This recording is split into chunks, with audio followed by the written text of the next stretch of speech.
स्वभावचिन्मयानन्दं कृपापूर्णं जगत्पतिं हरिषड्वर्गजेतारं नित्यानन्दगुरुं भजे।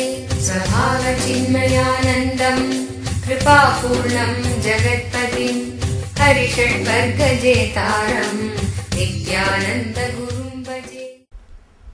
இங்க தியாகத்தின் உச்சத்தை கண்ணப்பன் வெளிப்படுத்துகிறான். தனக்கு வாழ்க்கை நீ எதை நினைச்சானோ அதையே கொடுத்துறான். அந்த வினாடி சிவத்தன்மை மலர்ந்து விடுகிறது. ஈசன் தோன்றி, அப்பா, கண்ணை எனக்கு தந்த அப்பன் என்பதனால் நீ கண்ணப்பன் ஆவாயாக அப்படின்னு ஆசீர்வாதம் பண்றார்.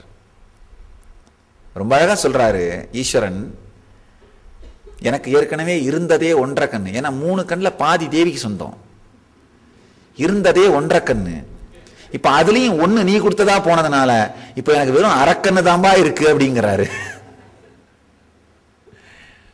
3 கண்ணில் 1.5 தேவிக்கு சொந்தம், ஒரு பாதி தேவி. இருந்த 1.5 கண்ணில் 1 இப்ப கண்ணப்பன் கொடுத்தது, மீதி அரக்கண்ணு தான் என்னுடையது. அரைக்கண்ணனாக என்னை மாற்றிவிட்டாயேன்னு ஈசன் சொல்றார். ஈசனுக்கே கண் கொடுத்த கண்ணப்பன். நல்லா தெரிஞ்சுக்கோங்க, எத்தனையோ பேர் அந்த கண்ணப்பன் இருந்த நேரத்தில் நம்மள மாதிரி புத்திசாலிங்க இருந்திருப்பாங்க, லிங்கத்தை மாத்திரவங்க. ஆனா அவர்கள் எல்லாம் வரலாற்றிலே வாழ்ந்து கொண்டிருக்கவில்லை. அவர்கள் எல்லாம் பிரபஞ்சத்தின் வழிகாட்டியாக மாறவில்லை. ஆனால் இந்த கண்ணப்பன் வெறும் 2 கண்களைத்தான் கொடுத்தார். ஒரு கண்ணு தான், அதில் 2வது கண்ணை எடுக்கும் போதே வந்துட்டார் ஈஸ்வரன்.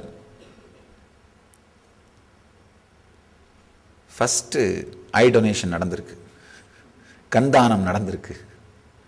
முதல் கண்தானம். ஒரு கண்ணை தான் கொடுத்தார். வரலாற்றிலேயே வாழுகின்ற ஒரு ஞானியானார். இன்றும் தென்னகத்தில் இருக்கின்ற எல்லா சிவாலயங்களிலும் கண்ணப்பர் சிலை இல்லாத சிவாலயங்கள் இருக்காது.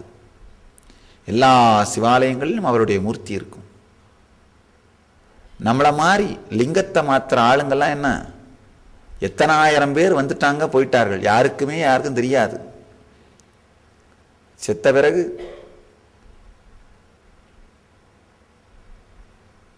பொறுத்தார்களா எரித்தார்களா எங்க இருக்கிறோம் யாருக்கும் தெரியாது, காணாமல் போய்விடுவார்கள்.